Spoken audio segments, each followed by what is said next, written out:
vão servir de tratamento. E, logicamente, se ele faz uma lesão, essa lesão vai ter um processo de reparação, que pode ser de regeneração ou de cicatrização. Então, o cirurgião que não entenda a cicatrização, ele corre o risco de não exercer bem sua prática. Bom, toda vez que existe uma lesão, logicamente que vai haver um processo de reparação. E o que é esse processo de reparação?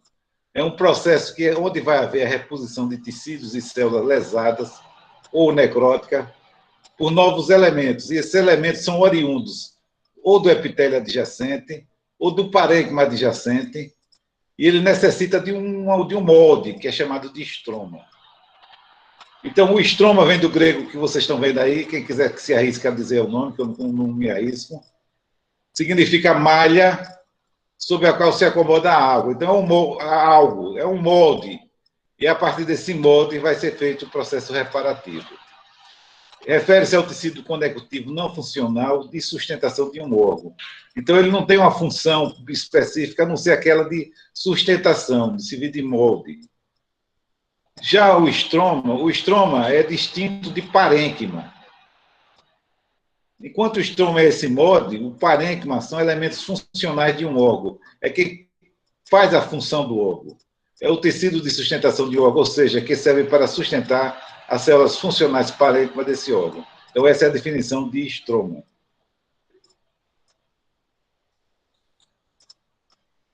Então, toda vez que existe a morte celular, vai haver um processo de reparação no nosso organismo. E esse processo pode se dar através do que seria ideal, que seria a regeneração, seria um processo pelo qual as células que morrem devido à agressão seriam substituídas pelas células de parênquima do mesmo órgão.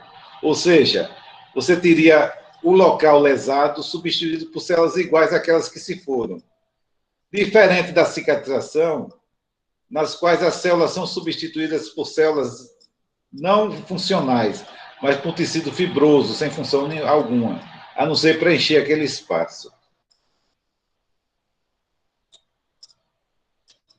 Então, a regeneração é a capacidade dos tecidos, órgãos ou mesmo os organismos se renovarem ou ainda se recomporem após danos físicos consideráveis.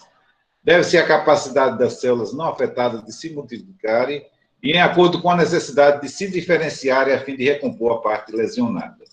Então, você teria a substituição da área lesada por tecido igual àquele que foi perdido. Isso é uma vantagem. Alguns animais ainda preservam essa capacidade. E vocês devem saber, por exemplo, uma salamandra, como a que está sendo vista aí na figura, o mecanismo de defesa, após sofrer um ataque de algum animal que morda seu rabo, ela prefere ter esse rabo amputado e, com isso, conseguir fugir, porque tem a segurança de que aquele rabo será regenerado. Então, isso acontece, por exemplo, com um caranguejo que perde patas para se desvencilhar de algum agressor. E que, infelizmente, nós, seres superiores, perdemos praticamente essa capacidade. Só alguns órgãos bem limitados preservam essa propriedade de regeneração. Então, diferentes tipos celulares, quanto ao poder de proliferação, têm alterações diferentes. Por exemplo,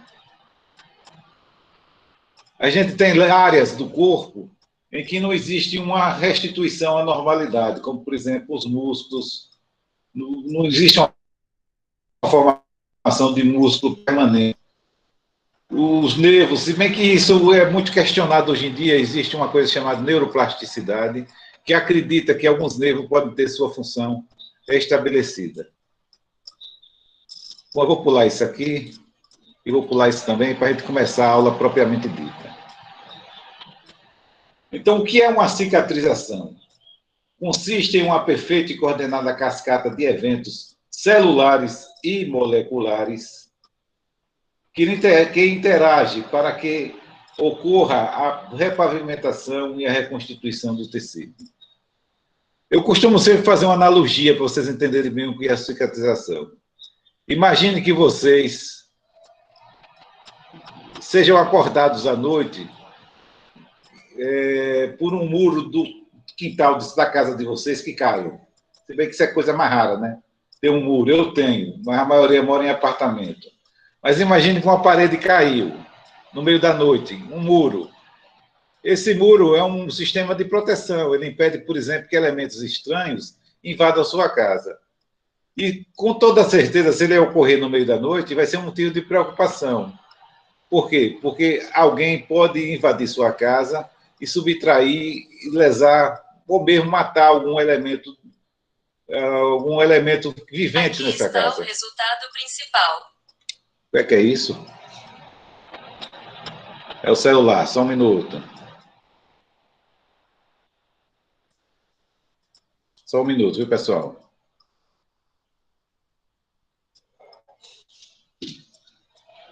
Então, olhe bem. Se isso ocorrer, se o muro cair, por exemplo, o que é que se vai fazer? Você vai ter condição de repor aquele muro no seu formato original imediatamente? Vai ser muito difícil. Vocês não vão encontrar, por exemplo, pedreiros disponíveis. Então, o que é que se faz? Primeiro, aquela área lesada vai ser recomposta por alguma coisa provisória. Então, se coloca um tapume de madeira, de papelão, e com toda certeza alguém de casa vai ficar mais acordado ou até um desperto durante toda a noite, vigiando aquele local. Então, imagine que vocês têm uma pele, essa pele foi incisada, ou intencionalmente, ou ocorreu algum acidente que essa área foi lesada. O organismo, com toda certeza, vai reagir a isso. E como é que ele reage? Eu vou sempre fazer a comparação com o muro, para vocês entenderem melhor. Então, olhe bem, houve a lesão. Então, a primeira parte, o que primeiro ocorre, quando ocorre uma lesão na pele do paciente, é chamado de fase inicial, também chamado de latência inflamatória. E o que é que acontece nessa fase? Então, na área lesada, ela vai ser preenchida de alguma forma, como se você colocasse um tapume de madeira. Como? Através da formação de um coágulo. Então, vai haver uma coagulação na área lesada, e para que alguns elementos que vão chegar na área para fazer a reparação, como se fosse pedreiro, tenham um caminho, os vasos ao redor do ferimento sofrem um processo de vasodilatação. E através de diapidese vai chegar principalmente macrófagos, que vai fazer a defesa do local. Desculpe, não são macrófagos, são polimorfos nucleares, tá? Macrófago é depois. Então, os polimorfos nucleares vão invadir, vão tentar impedir que agentes externos consigam invadir nossa intimidade, nosso meio interno. Então, essa fase inflamatória, por que inflamatória? Porque com a vasodilatação vai ocorrer calor, rubor, não é isso que se caracteriza a inflamação? Então, vai haver uma hiperemia em torno da lesão, que será preenchida por coágulo com aumento de polimorfos nucleares. Então, essa fase costuma durar um dia. Só que quando chega no outro dia, vocês dão de cara com um muro caído e no local que está aberto, vocês colocaram papelão, aquele negócio feio. Algo que não é funcional. Então, vocês vão providenciar alguma maneira definitiva. Então, vocês vão chamar pedreiros, para que pedreiro faça a recomposição do muro, que seja colocado massa, que seja pintada aquela área. Então, do segundo ao quinto dia em diante, após a lesão, o que é que vai acontecer? Uma fase chamada desassimilativa da cicatrização, ou seja, aquele coágulo que passa a ser reconhecido como algo estranho e que precisa ser eliminado do organismo. Então, existe uma neoformação vascular para que mais sangue flua com facilidade para a lesada, não é mais vasodilatação, já é neoformação vascular. Então, existe aumento de macrófagos e monócitos, e aí sim, eles vão agir diretamente sobre os seres, não só sobre elementos celulares, bactérias, micro-organismos qualquer que invada, como também corpos estranhos, que porventura possam chegar na área lesada, areia, pedaço de capim, luva do tal que possa cair do talco que possa cair da luva cirúrgica, e até mesmo coisas benéficas, como fio de sutura.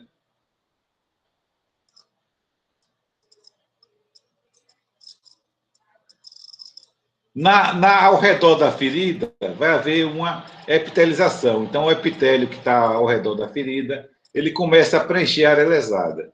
E aí acontece uma coisa interessante. Quando existe essa epitelização, não só existe a dificuldade dos organismos externos invadirem a área lesada, como também os elementos de defesa atuarem e qualquer coisa estranha que fique na superfície da pele.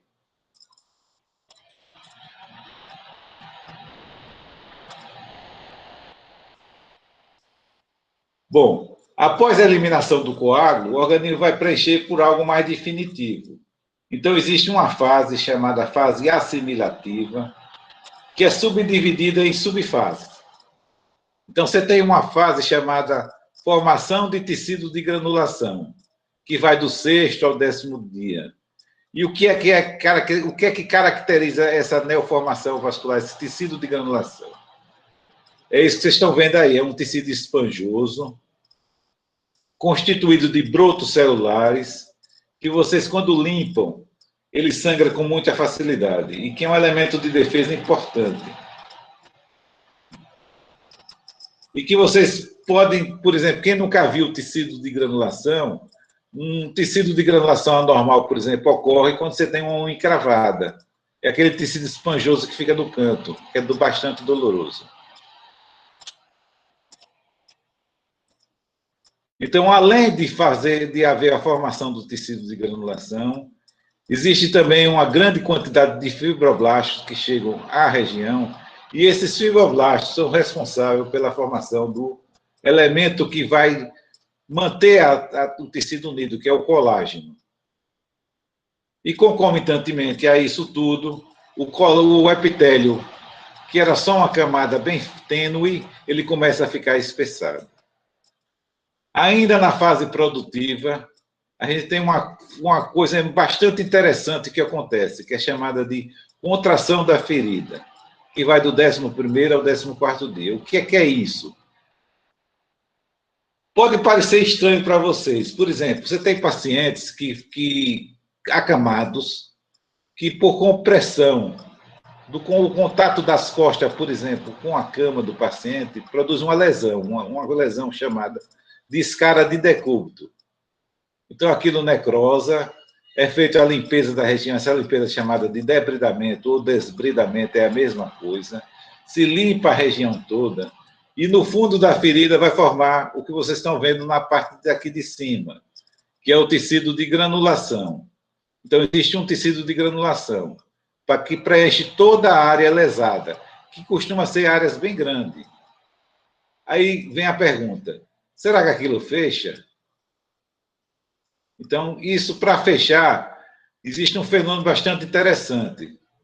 Antigamente se pensava que era o colágeno que contraía, mas hoje em dia se sabe que existem elementos dos fibroblastos, que são chamados de miofibroblastos, que têm fibra elástica, que encurtando faz com que os bordos da ferida, paulatinamente, sejam aproximados e se fechem. E fecha a área lesada. Então, isso é uma coisa boa, mas que algumas vezes acontece com defeito. Então, por exemplo, você pode ter uma área grande que, com o processo de cicatrização, faça com que, por exemplo, uma mão fique em garra, que uma pálpebra não se feche, que haja desvio da comissura labial, o paciente fique com boca torta, etc. Eu vou mostrar posteriormente para vocês verem o que é isso que eu estou falando. Bom, e finalmente, existe uma fase que vai demorar mais tempo, que é chamada de epitelização. Então, existe o crescimento do epitélio para preencher a área lesada. Diferentemente do que se passa, a cicatrização não termina aí. Por quê? Porque o processo continua por anos a fio, havendo uma remodelação do fibroblasto. Eles ficam mais espessadas. Aqui está o resultado principal. E, concomitantemente, existe a redução dos fibroblastos. Tá? Então, dos fibroblastos e também da vascularização. Então, quem teve ferimento, quem foi operado, por exemplo, de um apendicite, que é uma coisa muito comum na idade de vocês, pode reparar que a ferida, a princípio, ela tem uma coloração rósea, e a proporção que o tempo vai passando, ela vai mudando de cor, ficando a rósea esbranquiçadas, e vocês percebem nitidamente. Isso está ocorrendo porque está havendo uma diminuição da vascularização da ferida. Tá? Então, perceba que aí ela já está numa fase onde existe uma linha rósea. Ela já está na fase chamada de maturação, que dura anos. Dependente da atuação do cirurgião, então, se o cirurgião age no sentido de tratar a ferida, vocês podem classificar a cicatrização em 3 tipos diferentes. Ela se dá por primeira intenção, quando o cirurgião realiza a sutura. Então, você tem uma área que foi lesada e os bordos da ferida são aproximados com a confecção de sutura. Isso é bom? Com certeza. Por quê? Porque vai diminuir a área a ser preenchida. Com isso, se obtém um resultado estético favorável, um resultado estético melhor. A ferida cicatriza com um efeito estético maior.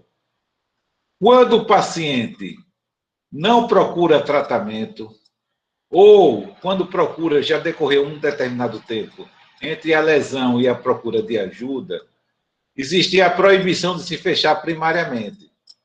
Então, por exemplo, se você tem um paciente que tem um ferimento, ele só procura depois, no dia seguinte, existe uma contraindicação de fechamento. Por quê? Porque a ferida sofreu um processo de contaminação e se sabe que para haver infecção é necessário uma população bacteriana de 100.000 bactérias por grama de tecido.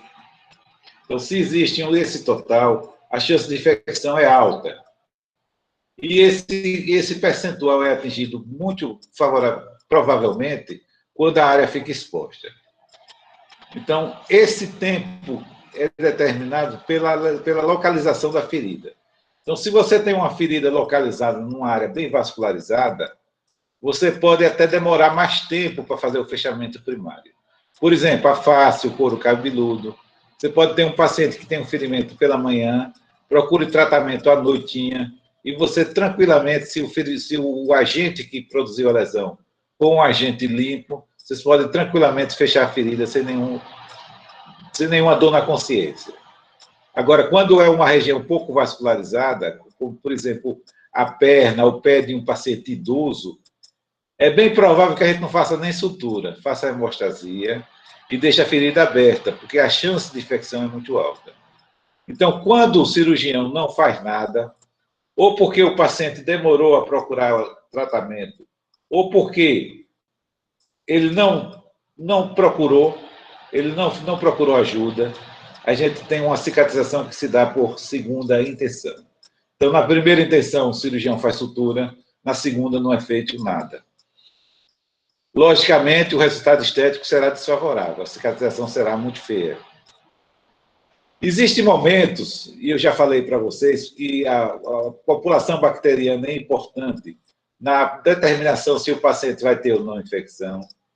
Então, por exemplo, se vocês operam um paciente com peritonite, com muito pus na barriga, e esse pus contamina o subcutâneo do paciente, tem cirurgiões que não optam por fechar a parte interna, fechar o peritônio, fechar a poneurose, mas a pele, e mais especificamente o tecido celular subcutâneo, que é muito pobre em vascularização e que é muito facilmente se contamina, se infecta, melhor dizendo, então eles preferem deixar a ferida momentaneamente aberta. E só depois de um determinado período de tempo é que é feito a sutura. É a chamada sutura retardada. Então, para entender melhor, você opera o paciente, ele está com pus, você não faz nada naquele momento. Você aguarda um tempo. O ideal seria que fosse feito cultura. Se a população bacteriana fosse menor do que 100.000 bactérias por grama de tecido, se fechasse. Mas, na prática, isso não é viável, você fazer cultura. Então, qual o parâmetro clínico que a gente seguia? Se o paciente procura atendimento e o tecido de granulação é um tecido de granulação bonito, bem vermelhinho, sem pus, sem fibrina, então vocês podem tranquilamente fazer o fechamento. Ok? Outra situação, por exemplo, você pega um paciente que tem um ferimento na face, um ferimento feio, e você tem contraindicação porque o paciente demorou muito para procurar o atendimento. Vocês podem tratar ele como se fosse por segunda intenção, curativos diários, e quando não existe sinal de infecção, você fazer a reaproximação dos bordos da ferida. Então, é uma sutura retardada. Então, repetindo, primeira intenção, cirurgião sutura, segunda intenção, não é feito nada, e a terceira intenção é feita a sutura retardada. O efeito estético da primeira intenção é melhor, da segunda intenção o efeito é ruim, e da terceira intenção é o efeito intermediário.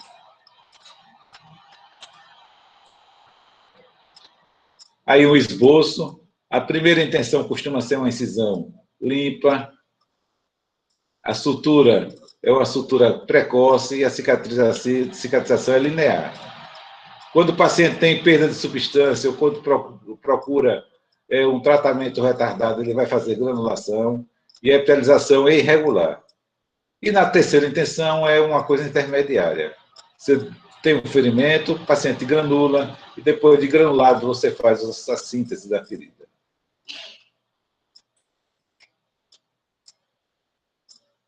Bom, e quais são os fatores que podem interferir na cicatrização? Existem fatores locais e fatores sistêmicos. Dos locais, o mais importante é a infecção. A infecção é algo que, além de aumentar a quantidade de tecido que vai ser necrosado, ou seja, poder aumentar até a área lesada, ele pode ter um processo de invasão e o paciente vai vir morrer por causa dessa infecção. É algo que a gente tem que controlar com muito cuidado e fazer o mais precocemente possível o seu tratamento, que pode ser com o uso de, além de limpeza local, o uso de antibióticos. Então, aí está uma infecção, o paciente está com pus na ferida cirúrgica, ou o paciente está com a escara de decúbito muito grande e com pus. Então, são lesões que a gente tem muito cuidado, porque pode ser a porta de entrada e pode ser determinante para que haja a morte do paciente. Outro fator importante é quando existe desvitalização e necrose tecidual. O que é isso? Isso ocorre quando o paciente, quando chega pouco sangue para a área lesada. Então, a gente já viu que os elementos que vão participar da reparação usam como meio de transporte para chegar na ferida a via vascular. Então, se ela está impedida, se ela está havendo algum impedimento, a coisa vai correr de forma desfavorável. A tal ponto que, quando o paciente chega a ter uma necrose, por exemplo, aqui que vocês estão vendo que existe já tecido podre, ele não serve mais para nada. Você pode ter que não só limpar, como às vezes até ter que amputar, tirar aquela área lesada. Por quê? Porque esse tecido passa, além de ser um tecido que serve de meio de cultura, ele passa a ser também considerado como um corpo estranho. E o organismo vai usar de todos os meios para eliminá-lo. E tudo isso, vocês vão ver que todos esses procedimentos, todos esses fatores que interferem, vão culminar numa infecção.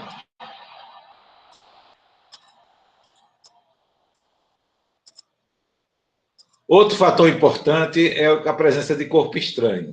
Então, corpo estranho é algo que, quando ocorre, diminui o limiar de infecção. Então, se você necessita normalmente de 100 mil bactérias por grama de tecido para que a infecção ocorra, na presença de corpo estranho é suficiente somente 100 bactérias por grama de tecido. E lembrar de uma coisa importante: corpo estranho pode ser fio de sutura, pode ser talco da luva, pode ser pedaço de algodão. Então, coisas que vocês usam para fazer o tratamento, não necessariamente coisas estranhas ao organismo, como capim, areia, café. E o pior de tudo é que algumas pessoas complicam o tratamento. Quando tem um ferimento, o que é que coloca no ferimento? Coloca café, coloca teia de aranha, coloca areia, e tem gente que faz até xixi na ferida cirúrgica. Então, tudo isso tem que ser evitado, porque pode piorar a ferida. Outro aspecto importante é a deficiência na irrigação sanguínea.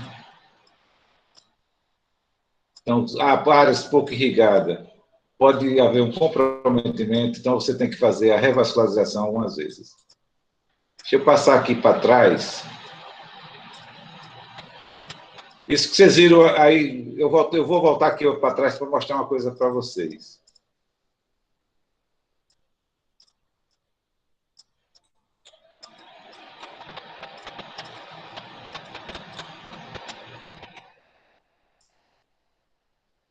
Olha, isso aqui é uma coisa interessante. Olha.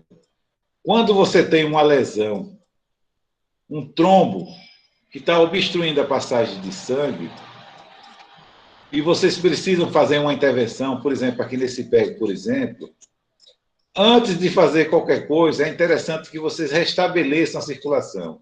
Então, uma coisa que se faz é pegar uma veia, um pedaço de veia, fazer uma sutura aqui neste ponto e fazer um desvio para que ela seja inserida aqui. Isso se chama de bypass, ou ponte, tá? Então, por exemplo, se você tem um coágulo numa artéria coronariana, se faz uma ponte safena. O que é uma ponte safena? É colocar uma veia antes da área obstruída até a área que está desimpedida. Com isso, você consegue fazer a revascularização da área. Ok? Então, voltando ao assunto, normalmente um corpo estranho, ele vai determinar um granuloma, tá? A unha encravada, talvez você não saiba, mas a unha passa a ser um corpo estranho. E aí resulta, olha, na formação desse granuloma que vocês estão vendo aqui. Aqui é um píssen, tá? O organismo reagiu fazendo um granuloma, que a gente chama de granuloma corpo estranho. Então, deficiência da irrigação sanguínea, aí está, por exemplo, paciente que tem arteriosclerose, artérias com suboclusão, são pacientes que, normalmente, pacientes idosos com pé cianótico, são pacientes que, às vezes, é preferível, quando ele tem uma ferida no pé, que não se faça nada, porque a chance de ter problema é maior. Deixa a ferida cicatrizar por segunda intenção. Uma coisa importante é que, nos nossos elementos de defesa, os leucócitos, eles são soldados. Então, eles rastejam, eles não nadam. E a presença de hematoma, edema e seroma dificulta muito as defesas. Então, quando existe líquido no organismo, esses líquidos têm que ser esvaziados. Tá? Então, vocês têm que avaliar se, por exemplo, aqui tem uma equimose. Vocês já viram na aula anterior que a equimose não existe acúmulo de líquidos, mas aqui pode ser a superficialização de um hematoma. Então, se faz uma punção para ver se tem líquido. Se tiver líquido, esse líquido tem que ser drenado. Edema também é outra coisa que dificulta muito a cicatrização, porque aperta os pontos.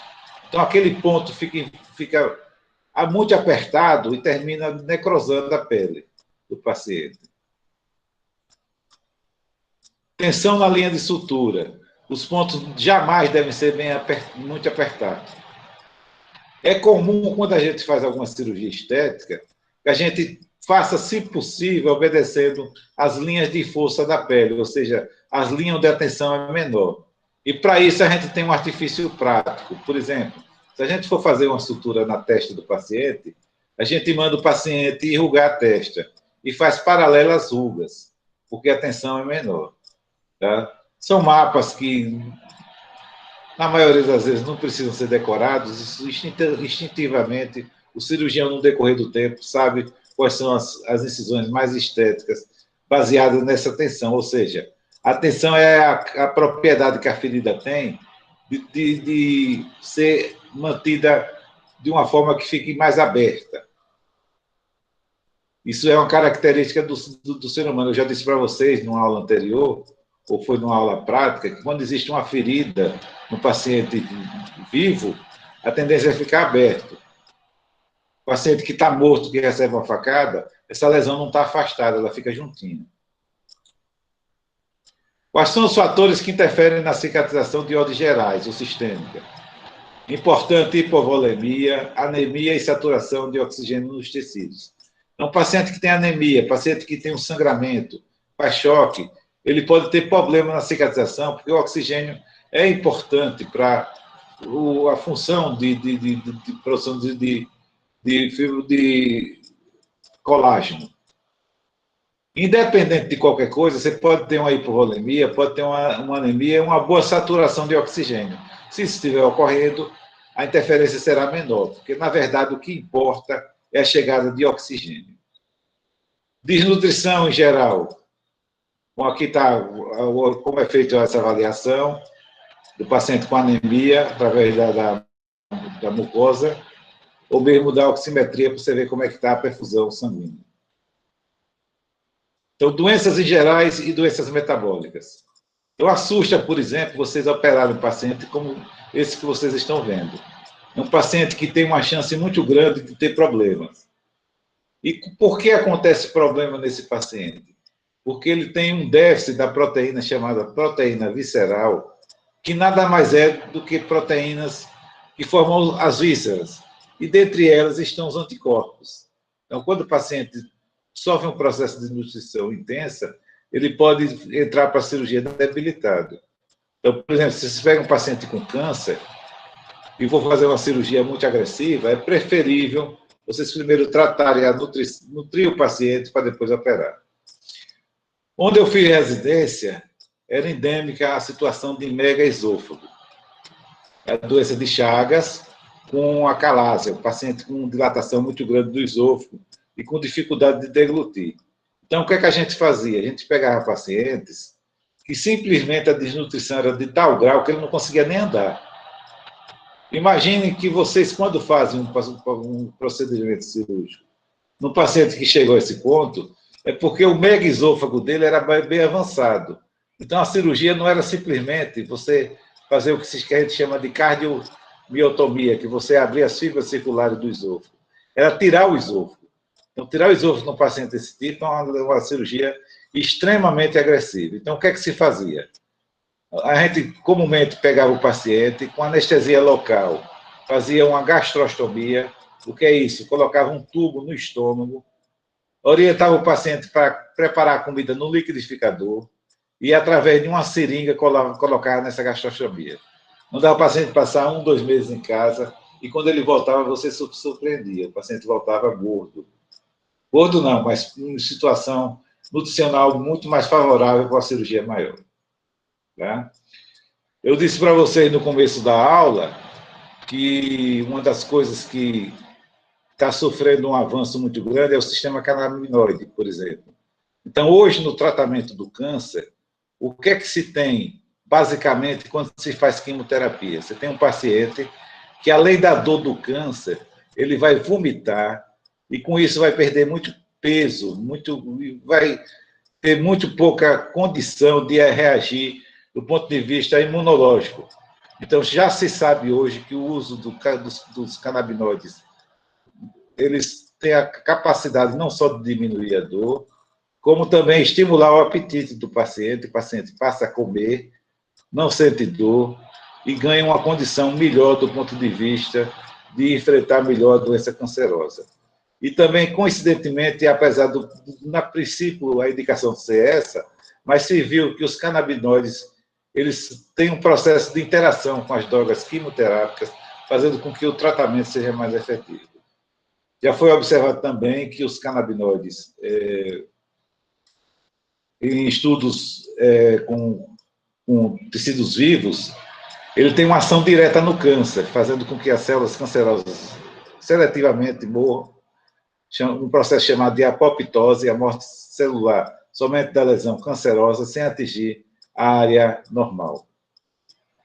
Ele diminui a mobilidade das células cancerosas, diminuindo a possibilidade de metástases, entre outras coisas. Então, é uma coisa bem interessante o uso dos canabinoides no paciente com câncer. Eu acho que quem for fazer oncologia, obrigatoriamente hoje tem que se especializar também nessa área. Outra doença metabólica importante também, que interfere na cicatrização, é o diabetes.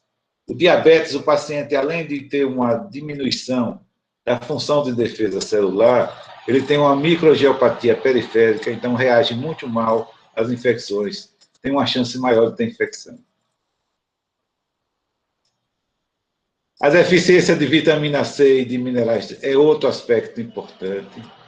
Então, o paciente que tem uma desnutrição, ele tem que também se cuidar da reposição de vitaminas. E uma coisa importante, Não adianta se fazer o que a gente fazia antigamente, que operava o paciente, e o paciente ia para a enfermaria com os frascos coloridos de vitaminas. Então, a vitamina tem que ser dada antes. Então, se você percebe que o paciente tem um déficit nutricional, você tem que tratar antes, porque depois de operado não tem efeito nenhum, tá? Principalmente a vitamina C, que é fundamental para a formação do colágeno. O que é a ferida cirúrgica que não é uma área inflamada? Então, qual é o sentido que se tem de você usar num processo inflamatório, anti-inflamatório? Usar corticoides. Então, isso é uma coisa que não deve ser feita, em tese. Tá? Você usar um anti-inflamatório em pacientes com ferida. E por que a gente usa? A gente usa porque os anti-inflamatórios, além de ter essa capacidade de anti-inflamar, elas também são potentes analgésicos. Então, mais por isso do que propriamente como anti-inflamatório. Anti-inflamatório a gente só usa quando existe um edema considerável. Então, o ideal hoje é que não se faça anti-inflamatório e que no pós-operatório vocês usem somente analgésicos. Sem necessidade, só restringindo o uso de anti-inflamatório quando esses analgésicos não tiverem capacidade de cessar o processo doloroso. Quando vocês vão operar pacientes com câncer, aí acontece uma coisa também importante. É porque vocês vão fazer... Aqui estão os anti-inflamatórios mais comuns, tá? Então, droga citotóxica de ação. Então, quando vocês pegam um paciente que tem câncer, ou vocês vão fazer quimioterapia, ou vocês vão irradiar a área cancerosa. E da mesma forma que as células cancerosas são atingidas, as células do corpo normais também são afetadas. E isso é ruim no processo de cicatrização. Então, muito cuidado quando vocês operarem um paciente e que forem agir sobre uma área que está irradiada. Outro fator também que interfere na cicatrização é a idade. Os extremos de idade, tanto os prematuros como os pacientes idosos, são pacientes que têm mais problema no que se refere à cicatrização. Uma coisa que eu terminei esquecendo é que, apesar de você ter paciente desnutrido, que vocês acham que a cicatrização não vai ocorrer de uma maneira favorável, às vezes a gente tem surpresa. Por quê? Porque o organismo é muito sábio, ele prioriza. Então, a cicatriz passa a ser algo prioritário e todo o processo de síntese, de aporte de elementos nutricionais, são direcionados para a ferida cirúrgica. Bom, aqui é uma coisa interessante, é um poema de Camões, só para ilustrar uma coisa importante para vocês. É que uma das descobertas mais importantes da humanidade foi a descoberta da interação da vitamina C com o escorbuto. Então, aqui não há nada mais do que um defeito na cicatrização. Também, tá? Além de outras coisas. Então, se não fosse feita a reposição de vitamina C, provavelmente o Brasil não teria sido descoberto, as grandes navegações não teriam ocorrido, porque os marinheiros morreriam, com toda certeza, muito facilmente. E mesmo Portugal, invadida pelas tropas francesas, conseguiu sair levando praticamente tudo que de fortuna que tem em Portugal para o Brasil, sem que, durante a travessia, qualquer pessoa morresse por causa de complicações do escorbuto.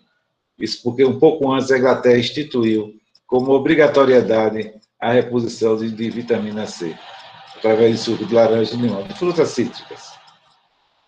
Quando você tem uma ferida, o que é que se faz? Primeiro, a sepsia. O que é a sepsia? São os cuidados para evitar a presença de sepsis onde você não quer que ocorra. Então, lavar as mãos, usar luvas, uso de antisséptico ao redor da ferida cirúrgica. A incisão tem que ser bem planejada, sem tensão, usando bisturis amolados para que as incisões sejam incisas e não traumáticas. Cuidar da hemostasia, ou seja, do sangramento, para evitar que haja formação de hematoma. E vocês já viram que é uma coisa que interfere na cicatrização. Sutura feita com fios adequados. Você não pode usar um fio muito grosso, porque ele funciona como um corpo estranho, nem muito fino, porque ele pode partir. Então, tem que ser uma escolha muito baseada no que vocês conhecem da propriedade de cada fio. Quando existe já uma presença de líquidos, se faz a drenagem, e essa drenagem não necessariamente é colocar um dreno, pode ser simplesmente a retirada de pontos, então se tira 1 ou 2 pontos e a ferida é drenada. Curativo é algo que antigamente se fazia todos os dias durante muito tempo. Hoje se sabe que com o processo de hiperepitelização, da mesma forma que os micro-organismos não vão agir sobre o meio interno, o organismo perde a capacidade de agir sobre a superfície, então é dispensável curativo. Hoje em dia só se faz curativo nas 24, 48 horas iniciais, deixando o seu uso restrito às feridas que vão permanecer abertas. Aquelas que são fechadas, o curativo não sendo feito, você tem um controle melhor da possibilidade de complicações. Então, vocês vão observar se a área está vermelha, se está aparecendo secreções, com muita facilidade. Toda vez que você examina o paciente, basta olhar a ferida para você ter uma noção de o que está acontecendo internamente. Retira os pontos. Os pontos se retiram quando o colágeno, por si só, mesmo ainda não tenha atingido sua capacidade plena de manter o tecido unido, é suficiente para evitar que ele se afaste. Então, os pontos são retirados por uma razão de muito tempo. Porém, no trajeto do fio existe a epitelização. Então, a presença do ponto, por si só, é determinante de um processo. Fica aquela imagem como se fosse de trilho de trem. Tá? Então, o ponto tem que ser retirado o mais precoce possível para evitar essa complicação. É feito também a profilaxia do tétano. Eu já disse para vocês em aula anterior como é que deve ser feito. Espera aí que ele passou sozinho. É importante a imobilização. O ideal, quando você fizesse uma sutura, é que o paciente permanecesse imóvel. Então, se operar, o paciente ficava na cama, para que não haja a ruptura das fibras de colágeno que estão sendo formadas naquele momento.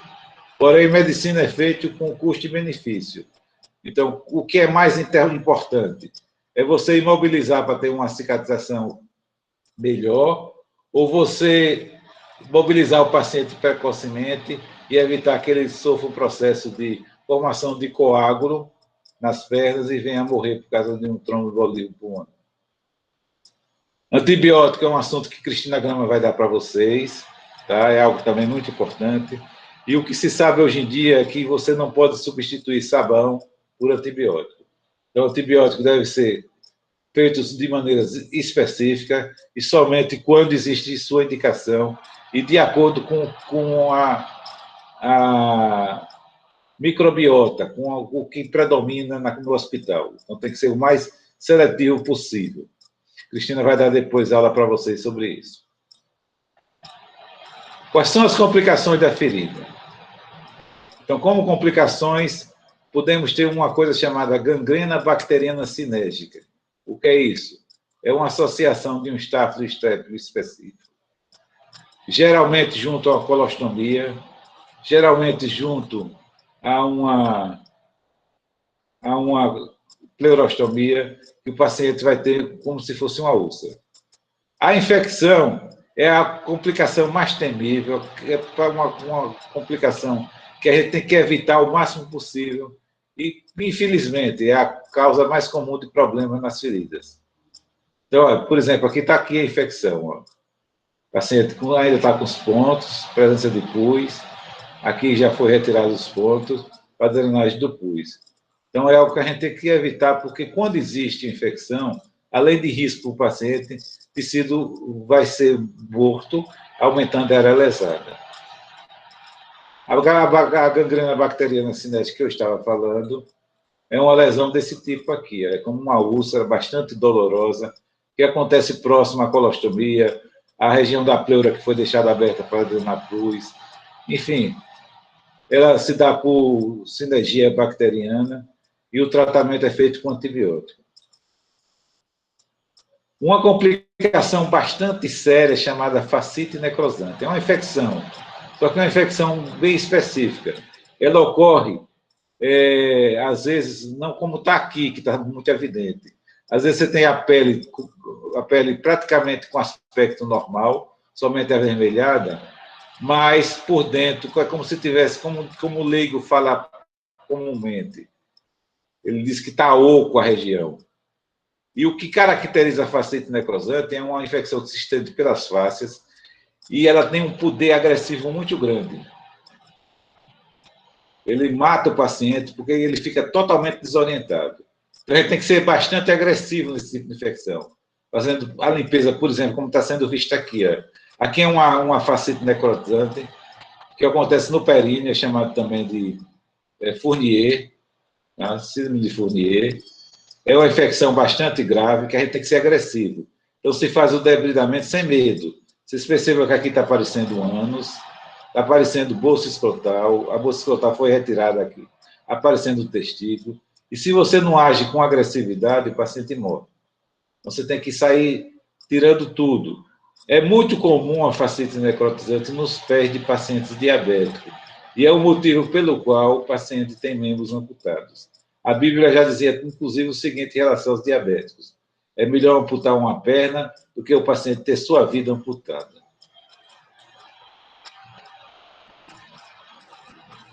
Do ponto de vista de complicação da ferida propriamente dita, a decência. A decência é quando o paciente, você faz a sutura e no local onde foi feita a sutura, abre a região.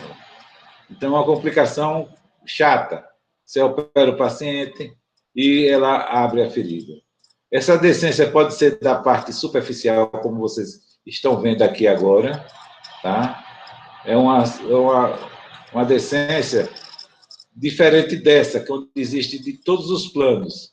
Você opera o paciente, ele rompe a parte profunda e o paciente tem um que se chama de evisceração. Então, a evisceração é quando você tem uma decência que rompe todos os planos. Às vezes você pode ter uma decência dos planos profundos, porém, a parte superficial fica íntegra e forma o que a gente chama de hernia incisional. Então, você perceba que a pele está íntegra, existe uma abertura na aponeurose, que sofreu um processo de decência, e nesse local, a alça intestinal ocupa esse espaço, da chamada saco herniário, tá? É ao que se faz tratamento hoje em dia, fazendo a abertura da área, a liberação da alça e no local da fraqueza se colocar uma tela, para ter um reforço maior da região, porque geralmente os tecidos que foram lesados, eles estão enfraquecidos de tal maneira que eles rasgam com muita facilidade. Então, no tratamento se coloca a tela. Hematoma e seroma também são complicações que são tratados ou com a punção, como vocês estão vendo agora, ou mesmo com retirada de pontos para que ele drene. Reação ao corpo estranho, tá? E geralmente quando você tem um paciente que na região da ferida cirúrgica aparece um granuloma como esse aqui, geralmente tem um corpo estranho. Então é muito comum você ter, por exemplo, um ponto que foi dado na aponeurose, uma coisa que a gente chama de sinus. Sinus é quando você tem uma via de exteriorização cega, um ponto cego. O que é uma fístula? Fístula é quando você comunica dois órgãos cavitários ou um órgão cavitário com a pele. Por exemplo, você tem um paciente que você faz uma sutura de intestino, aquela abertura abre e o paciente se comunica com a pele, e pela pele vai sair o conteúdo intestinal, que pode ser um conteúdo de íleo, mas pode ser fezes se for de intestino grosso. Quando é uma reação desse tipo, corpo estranho, geralmente é um ponto que está na aponeurose, que está funcionando como corpo estranho, e enquanto esse ponto não for retirado, não desaparece esse granuloma. Então, ou o fio sai espontaneamente, ou a gente, com a pinça hemostática, a gente introduz e vai ver que existe um caminho, e esse caminho é cego, por isso que é chamado de sinus. Vocês puxam o fio e ele sai, como se a gente diz, a gente pesca o fio. Mas pode ser coisa pior. Pode ser não um fio, mas um agaze, ou até mesmo uma compressa deixada acidentalmente. Eu já vi pacientes com esse tipo de lesão, que você coloca a pinça pensando que é um fio, e esse fio é muito maior. Eu já vi não só compressa, como já vi gases também, que foi deixada acidentalmente. Você pode ter também uma cicatrização incompleta, tá? Então, não há decência. A decência é quando você fecha e abre a ferida. A cicatrização incompleta é aquela que simplesmente não se faz. A pele não cicatriza. Então, você tem que deixar mais... Praticamente, ela vai cicatrizar por segunda intenção. O que é uma cicatriz hipertrófica? O nome já está dizendo, é cicatriz grossa. E a retrata é aquela que o processo de contração da ferida foi exagerado. Então, vamos lá, olha. Cicatriz hipertrófica. Perceba que aqui tem uma cicatriz e ela está grossa. Tá? É uma cicatriz hipertrófica. Existe um acúmulo exagerado de colágeno na cicatriz. É diferente dessa aqui, olha. Os bordos da ferida são respeitados. Aqui não. Elas ultrapassam os bordos da ferida. Isso não é uma cicatriz hipertrófica. Isso é um queloide. Queloide é quando ultrapassa a ferida. A gente vai ver melhor daqui a pouco. Aqui é um paciente que foi feita uma incisão e ele sofreu um processo de retração da ferida, que é um processo que, além de deformar, pode dar alterações funcionais, como vocês estão vendo aqui, ó, um dedo em gatilho. É muito comum, por exemplo, em pacientes fazerem esse tipo de lesões de cicatriz retrátil e queimaduras. Olha o queloide. O queloide já é uma lesão que ultrapassa os bordos da ferida. Isso que vocês estão vendo aqui é um paciente que tem acne na região. Então, cada local de acne é uma cicatriz hipertrófica.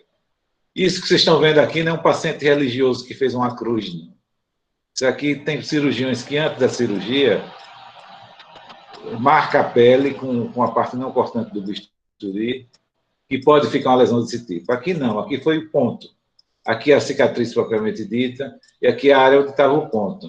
Então, perceba que a cicatriz hipertrófica é algo difícil de ser tratado, geralmente é tratado por cirurgiões plásticos, e uma coisa importante, o que é que se faz? Tentar inibir a cicatrização. Usar ou corticoide, que a gente sabe que inibe a cicatrização, ou fazer betoterapia, que é tratamento de câncer, e radiação da área que está comprometida. Outra coisa importante é a dor crônica. A dor crônica ocorre... Tem pacientes que operam e vão sentir dor para o resto da vida. Pode ser de origem psicógena, pode ser decorrente de algum corpo estranho, pode ser decorrente de alguma terminação nervosa que ficou exposta e que é estimulada continuadamente. Enfim, tem várias razões para justificar a presença de uma dor crônica. E tem pacientes que têm coisas interessantes, que a gente afirma que é superstição, mas que observa na prática. Muda a lua cheia, o paciente tem dor na ferida cirúrgica. A lua não determina o comportamento das marés, o comportamento dos doidos pode também dar dor na ferida cirúrgica. Tem gente que relata isso. É uma coisa a ser estudada. E, finalmente, a última complicação, essa eu nunca vi. O processo de cicatrização da ferida é um processo que é obtido a partir de uma célula totipotente que se diferencia em fibroblasto, mas ela pode se diferenciar em osteoblasto e formar um osso. Então, no local da ferida cirúrgica, existe a presença de um tecido duro, você faz uma radiografia, um tecido ósseo, você abre e tem um osso no local da cicatriz. Isso eu nunca vi, mas existe relato na prática desse tipo de ocorrência. Professor, Pois não? a deiscência, ela é causada pela técnica mal feita do cirurgião, na sutura? Não necessariamente. Não necessariamente. Ela é multifatorial. Ela pode depender de técnica do cirurgião, por exemplo, escolher um fio inadequado. Ela pode ser decorrente de um paciente que apresenta alguma coisa que aumenta a pressão intraabdominal no pós-operatório, um paciente que tem tosse, um paciente que tem gripe, até mesmo esforços ditos normais. Por exemplo, eu tive um paciente que eu operei de apendicite. Geralmente essas coisas acontecem em parente de médico. Esse paciente tinha associado, tinha lepra, tinha hanseníase. Eu tirei os pontos de bem retardado, eu sabia que tinha problema de cicatrização. Eu tirei com 15 dias. Tudo bem, o paciente foi para casa. E ao chegar em casa, foi para o banheiro. O esforço de defecar foi suficiente para abrir tudo e ele será. Então, pode ter problema de técnica, pode ser problema de escolha de fio, mas pode ser também decorrente de algum esforço que o paciente apresenta. Tá? Tosse, espirro, força para defecar, às vezes um tombo, o paciente sem querer tomba em alguma coisa, e o esforço para se defender é suficiente para abrir. Cirurgião que disse que nunca teve decência está mentindo. Eu já tive decência, já tive evisceração, não uma vez, mas mais de um. Paciente que se opera, e paciente que chega literalmente com as tripas na mão. É uma coisa chata, né? Estou satisfeito? Pode falar. Não, não, entendi, professor. Obrigado. Alguma pergunta mais?